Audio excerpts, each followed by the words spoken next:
Je n'avais pas prévu de faire cette vidéo, mais comme vous avez été beaucoup à me le demander, et bah pourquoi pas. Bonjour à tous, on se retrouve aujourd'hui pour parler décennies, pour parler des films que j'ai préférés entre 2010 et 2019. Comme je vous le disais, j'avais pas forcément prévu de faire cette vidéo, mais vu que la chaîne existe depuis 2018, c'est vrai qu'on a très peu parlé des films qui sont arrivés quelques années avant. Cette vidéo sera l'occasion de le faire et vous allez donc savoir quels ont été mes top 1 année après année. C'est-à-dire qu'à vrai dire, ce sera pas une vidéo où je vais vous présenter mes 10 films préférés de la décennie, mais plutôt mes top 1 de chaque année, parce qu'il y a eu énormément de films, et que l'année dernière, déjà pour faire un top 2019, c'était un peu la merde, donc faire un top sur toute la décennie, laissez-moi dormir la nuit. Je vais vous dire aussi à chaque fois à la fin quels sont les autres films qui auraient pu concourir aussi à une première place, d'autres films que j'ai adorés ces 10 dernières années, et autre petite précision, j'ai essayé de me remettre un petit peu dans le contexte de l'époque, c'est-à-dire, si j'avais été en 2012, quel est le film que j'aurais mis en top 1 2012? Pas forcément celui que je vois aujourd'hui. Je prends en compte les émotions ressenties à l'époque lorsque j'étais plus jeune.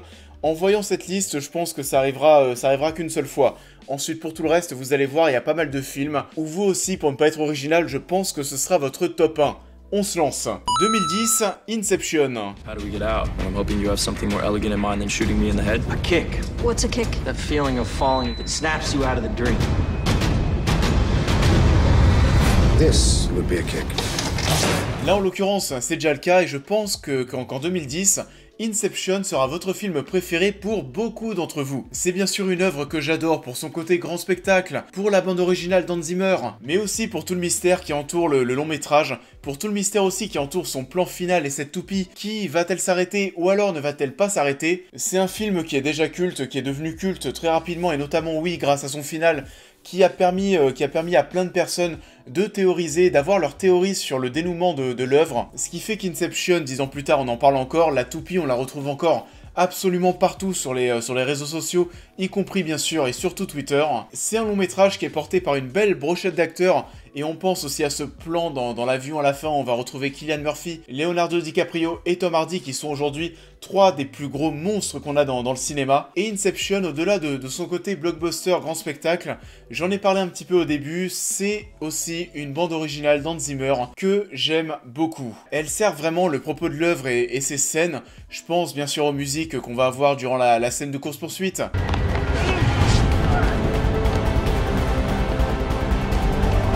Ou alors le dénouement final, où là, la mise en scène, la musique, le montage, tout est parfait.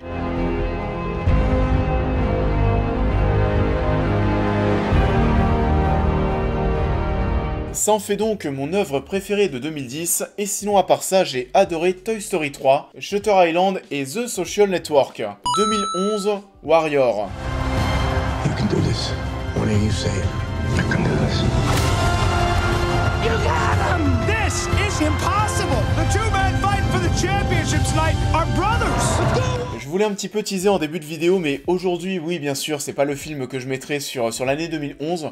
En revanche, à l'époque, c'est le film qui m'avait foutu la plus grosse baffe dans la salle de cinéma, et je pense même que sur l'ensemble de la décennie, c'est celui qui m'a foutu la plus grosse claque. Pas attention, la plus grosse claque en termes de qualité, mais la plus grosse claque dans le sens où je suis rentré dans la salle de cinéma en attendant pas grand chose du film. Je me disais que j'allais voir quelque chose sur les sports de combat, peut-être pas forcément la chose la plus intelligente. Il va y avoir Joel Edgerton, c'est plutôt cool. En face de lui, il va y avoir un mec qui va jouer son frère et qui va peut-être être le méchant, mais bon, à part ça, je sais pas trop qui c'est. Et donc, comme je vous le disais, j'en attendais pas grand chose et j'ai pris une baffe incroyable. C'est un super film où j'ai ressenti mais tellement de tension, tellement d'émotion, qui m'a permis aussi, vous l'avez compris, de découvrir Tom Hardy, et rien que ça, merci. Ensuite, après ça, j'ai récupéré le reste de sa filmographie, et notamment Bronson, qui était sorti 2 ou 3 ans plus tôt, ou alors là aussi Tom Hardy est absolument incroyable. Et ses épaules aussi, ses épaules dans Warrior, mais c'est inhumain. C'est un long métrage qui malheureusement au final a pas fait énormément de bruit, qui a pas non plus récupéré beaucoup de récompenses. Même des nominations, ça a été très léger, c'est bien dommage. Et sinon, en 2011, j'ai adoré aussi Drive, que j'avais pas vu au cinéma à l'époque, je l'ai vu quelques années plus tard. Et aujourd'hui, bien sûr, avec mes goûts 2020, ça aurait été le film que j'aurais mentionné en top 2011. Mais comme je vous le disais, je voulais prendre aussi en compte l'aspect émotion que j'avais ressenti à l'époque. Et j'ai aussi beaucoup aimé Melancholia, Intouchable, Incendies et Black Swan. 2012, Skyfall. Mommy was very bad. The two survivors. This is what she made us. Everybody needs a hobby. So what's yours? Resurrection. En tant que fan de la saga 007, bien sûr Skyfall fait partie de mes films préférés de la décennie. C'est un excellent James Bond et au-delà de tout ça, c'est même un excellent film. C'est, je pense, oui, le 007 qui se rapproche le plus de l'image de ce qu'on peut avoir en tête d'un grand film. J'aime beaucoup Daniel Craig dans le rôle, donc vous imaginez bien que No Time to Die en 2020, bah je l'attends.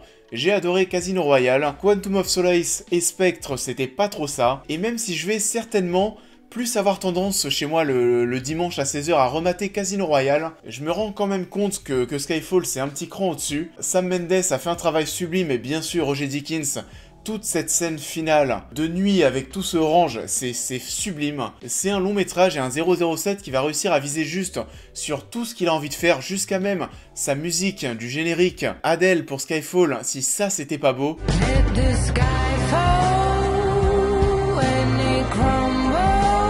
J'ai absolument rien à lui reprocher, vous imaginez bien qu'en 2012, lorsque t'es un petit peu fan de James Bond, et bah Skyfall faisait et fait encore très plaisir. Sinon en 2012, j'ai envie de mentionner le premier Avengers, The Dark Knight Rises, Moonrise The Kingdom de Wes Anderson, et aussi un petit truc en plus que j'avais adoré, qui m'avait aussi surpris, Sinister de Scott Derrickson, qui était très bon. 2013, Le Loup de Wall Street. The real question is this: was all this legal?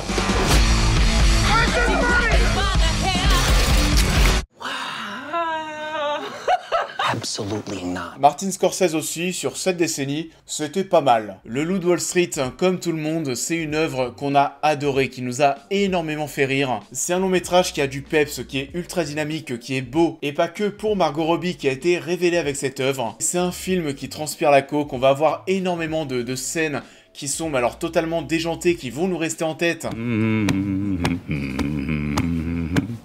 Comment?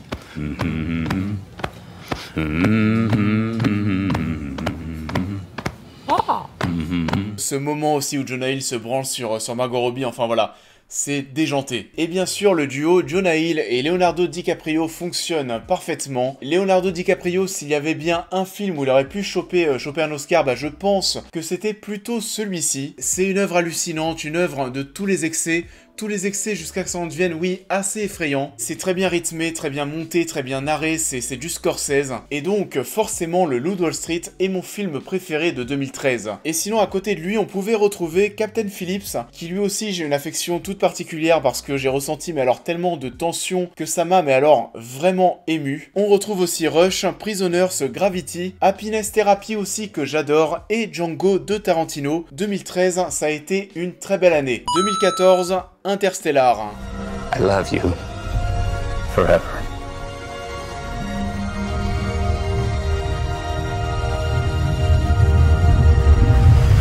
Gnogno, il parle encore de Nolan. Oui, Interstellar, mais bien sûr. Je vais même vous dire un truc.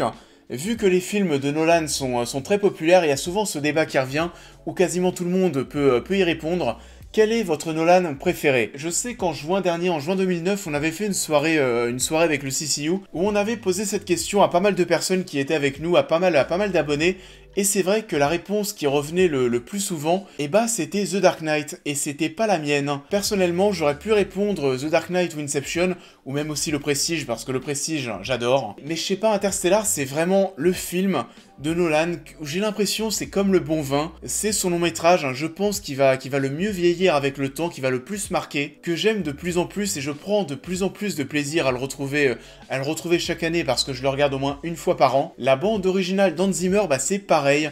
Je pense que c'est celle que j'écoute le plus aujourd'hui, et je ne pense pas être le seul dans ce cas. D'ailleurs sur Twitter, en fin 2019, il y a eu un énorme concours sur la plateforme, où justement il y a eu un concours sous forme de sondage, où il fallait élire le meilleur film de la décennie. La finale, je vous le donne en mille, c'était Inception contre Interstellar, et c'est Interstellar qui a gagné. Bien sûr, c'est un long métrage qui m'a fait voyager dans tous les sens du terme, jusqu'aux émotions. On a des scènes, bien sûr, qui nous ont marqué. Le moment, bien sûr, où Matthew McConaughey va revisionner les messages que ses enfants lui ont laissés toutes ces dernières années, pendant que lui, il était parti simplement quelques minutes sur une autre planète. C'était plus que déchirant. Donc, 2014, Interstellar, et là aussi, ça a été une belle année. Je mentionne aussi The Grand Budapest Hotel, que là aussi j'adore. C'est même, je pense, encore aujourd'hui mon Wes Anderson préféré. Gone Girl de Fincher, Whiplash de Chazelle, Mommy de Xavier Dolan, Boyhood, La planète des singes 2 de Matt Reeves, et je mentionne aussi Les Gardiens de la Galaxie qui m'avaient très surpris. 2015, Mad Max Fury Road.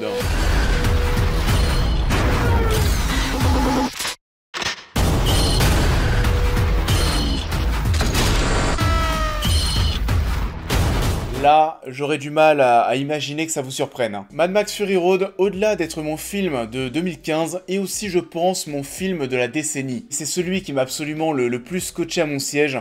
Tout est absolument à mes yeux parfait, que ce soit la musique de Junkie XL, toujours en accord avec les scènes d'action, avec ce que l'on voit à l'image.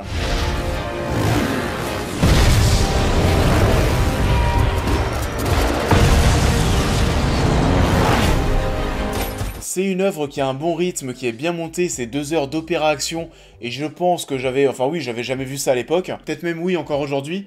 Pour toutes les personnes qui vont vous dire que Mad Max Fury Road, il n'y a pas d'histoire, que ça ne raconte pas grand chose, ça raconte beaucoup plus de choses que ce que vous pensez si vous creusez. Et même sur la place de la femme dans un long métrage et de son importance, on a eu dernièrement, ces dernières années, je pense à Men in Black, à X-Men Dark Phoenix, on a vraiment forcé, Ghostbusters aussi, on a vraiment forcé pour mettre en avant les femmes. Ocean's 8 aussi, enfin voilà, il y en a eu, mais alors vraiment énormément.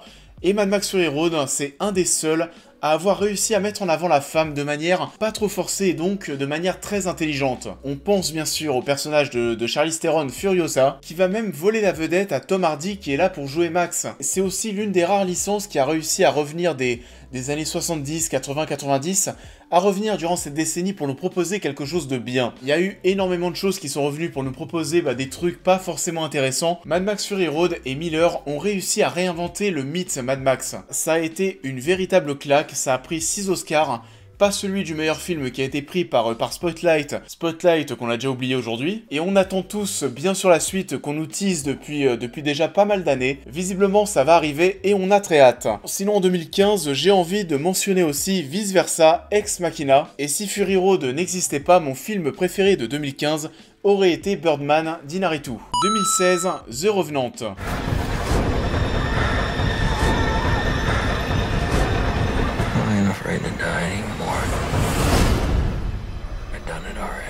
La transition était toute trouvée, Birdman d'Inarritu, The Revenant d'Inarritu. J'en reviens pas que le mec ait chopé 2 années de suite l'Oscar du meilleur réalisateur, mais voilà, il n'y avait pas vraiment de discussion, c'est ultra mérité. The Revenant par rapport à Fury Road qui en grande majorité va mettre tout le monde d'accord, c'est peut-être plus un choix personnel. C'est un film qui m'a vraiment marqué pour les émotions que j'ai ressenties. J'ai vraiment eu l'impression moi aussi de vivre ce voyage avec Leonardo DiCaprio, d'avoir ressenti le danger avec lui, d'avoir ressenti ses douleurs. Je pense bien sûr notamment à cette scène de combat avec l'ours, où alors là, mais alors vraiment chaque coup je m'agrippais à mon siège, comme si moi aussi je subissais les attaques de l'ours. C'est une œuvre qui joue aussi d'une très belle bande originale, de très beaux plans séquences, et comme je le disais dans ma critique de 1917, lorsque tu me fais des beaux plans séquences et en plus de ça qui servent le propos du film, généralement t'as toutes les chances de m'avoir. Et The Revenant, c'est ce qu'il a réussi à faire. Il y a des scènes de combat qui sont sublimes, et lorsqu'on ne parle même pas de plans séquences, on va parler de plans longs, et je pense à celui où on va avoir un plan large, mais vraiment très large, avec un tout petit point noir quelque part.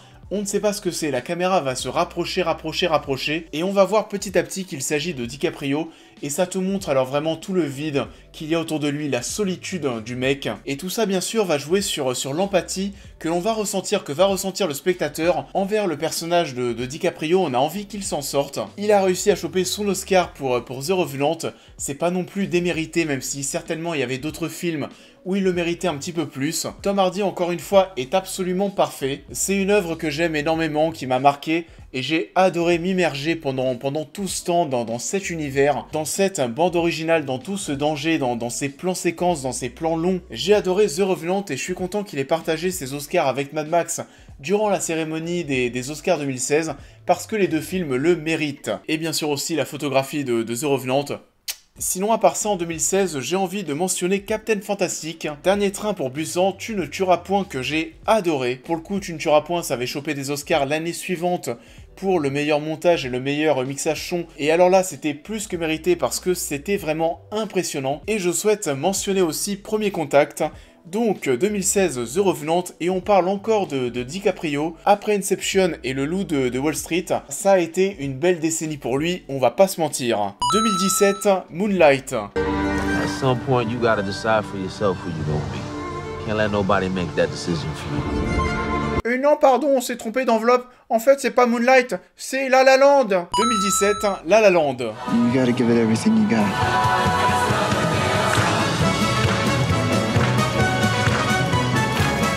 J'avais besoin d'avoir ma petite vengeance. Ça fait du bien. La La Land, vous le savez, je vous apprends rien, c'est là-bas. Si je vous disais que Warrior, c'était certainement le film qui m'avait foutu la plus grosse claque, parce que j'en attendais pas grand-chose et j'en étais sorti mais très surpris. Si je vous disais que Mad Max Fury Road, en termes de qualité, c'est certainement le film que je trouve le meilleur sur cette décennie, mon film préféré de cette décennie est certainement le film qui est devenu mon film préféré all time, c'est La La Land, et Damien Chazelle, je te remercie. Une œuvre préférée, c'est toujours compliqué à déterminer, ça veut pas forcément dire que c'est celle qu'on trouve la meilleure. Je pense à chaque fois, et c'est ce que je raconte à chaque fois, c'est ce que je vous dis, je pense qu'un film préféré, c'est une œuvre que vous trouvez déjà bien forcément, mais en plus de ça, qui est peut-être aussi arrivé à un moment précis dans votre vie, qui a fait qu'on a même réussi à passer au-delà du produit filmique, et qui t'a atteint personnellement. Ça a été le cas de La La Land, et bien sûr, c'est un film que j'aime de tout mon cœur, que je trouve bon, mais sur quasiment tous les points. Et c'est pas un hasard si ça a chopé 14 nominations aux Oscars et qu'aujourd'hui, avec Titanic et Le Seigneur des Anneaux 3, Le Retour du Roi qui cumulent eux 14 nominations aux Oscars, ce sont les 3 films qui ont chopé le plus de nominations, et c'est normal. La La Land, c'est un film qui va être bon au niveau de ses acteurs, au niveau de sa bande originale, qui pareil est sublime et que j'écoute mais tellement de fois par mois. Ça va être aussi très bon sur ses décors, sur sa mise en scène, sur sa réalisation. On a aussi dans ce film des plans qui vont être très longs et où les acteurs n'avaient pas le droit de se louper. Damien Chazelle a mis tout le monde d'accord en ayant été chercher son Oscar du haut de ses 32 ou 33 ans, enfin voilà, c'est indécent. Emma Stone, je ne vous l'apprends pas, est absolument sublime et encore plus dans La La Land. Et au moment où je tourne cette vidéo et au moment où elle sera diffusée, je pense qu'elle sera diffusée jeudi soir, et dimanche soir je retourne voir le film au cinéma. Ce sera, je crois, la 9e fois depuis sa sortie, parce que voilà, c'est un rituel. Tous les ans, au début de l'année, La La Land est rediffusée en salle, et je ne loupe jamais le rendez-vous. C'est un long métrage dont on reparlera très certainement sur la chaîne dans une très grosse vidéo un jour, parce que cette chaîne ne pourra pas être abandonnée tant que je n'aurai pas parlé de La La Land. Si je suis là aujourd'hui, si je suis là sur YouTube, si j'ai commencé aussi en partie à tenter de nouvelles choses, à tenter de nouvelles expériences, à tenter aussi de nouvelles aventures, c'est aussi grâce à La La Land. Et donc, bien sûr, on en reparlera. J'aime La La Land et j'en suis mais putain de fier. Et sinon, en 2017, si je dois mentionner d'autres films, Blade Runner 2049 qui est, je pense, le plus beau film que j'ai vu de toute ma vie. Je parle visuellement et en termes de photographie. Blade Runner 2049, c'était un truc, mais de malade mental. Grave, j'ai cité très peu de films français, donc pour cette année, grave. La Planète des Singes Suprématie, qui avait aussi une superbe bande originale, qui m'avait beaucoup ému, et c'est la meilleure trilogie de la décennie dernière. On va passer ultra rapidement sur 2018 et 2019, parce que la chaîne était lancée, et vous avez certainement vu mes top 2018 et top 2019. Donc à la limite, si vous voulez avoir plus de détails, je vous invite à vous reporter à ces deux vidéos. 2018, L'île aux chiens. Or somebody spoke his language.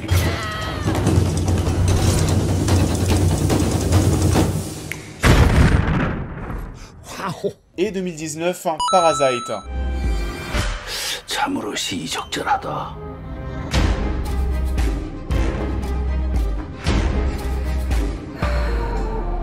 L'île aux chiens, bien sûr, parce que c'est une œuvre qui m'a ébloui pour le challenge technique. Passer vraiment du temps à mater les making-of de L'île aux chiens parce que c'est sublime. Ce travail du détail et toute cette patience qu'il a fallu avoir pour capturer toutes ces images, pour réaliser et faire en sorte que ce film existe. C'est vraiment mais extraordinaire, il n'y a pas d'autre mot. En 2018, j'ai aussi adoré Climax, Spider-Man New Generation, Ghostland First Man, et aussi j'ai envie de le mentionner tout particulièrement parce que c'est un des films que j'ai le plus de mal à oublier, qui m'a vraiment marqué, et je parle de Phantom Thread, que je vous recommande. Pour 2019, Parasite, on vient d'en parler.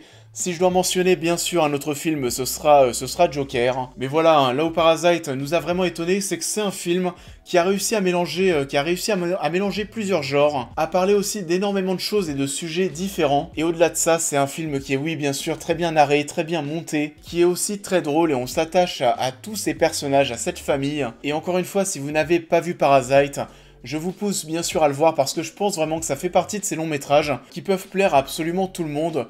Donc, encore une fois, n'hésitez pas. C'est la fin de cette vidéo, j'espère qu'elle vous aura plu. Je suis assez content de ma liste, en plus de ça on a parlé de beaucoup de réalisateurs qui ont performé cette décennie, que j'aime beaucoup. Il va y avoir du Nolan, du Mendes, du Scorsese, du George Miller, du Inarritu, du Damien Chazelle, du Wes Anderson, Bong Joon-ho, que des personnes qui ont marqué cette décennie, et mention spéciale pour Denis Villeneuve, parce que si vous remarquez bien, je mentionne quasiment tous les films qu'il a sortis de 2010 à 2019. Et je l'ai tweeté en décembre dernier, je pense oui que Denis Villeneuve est le réalisateur de la décennie. Vous me direz vous aussi ce que vous en pensez. Je vous invite à liker et à partager cette vidéo, à me dire en commentaire quel est votre top 10 de la décennie, année par année si possible. Comme ça on est sur la même longueur d'onde. Pour les nouveaux, je vous invite à vous abonner, à me suivre sur tous les réseaux. Je vous souhaite à tous une bonne fin de semaine. J'espère que cette vidéo vous a plu parce que vous me l'avez demandé et je vous dis à très vite.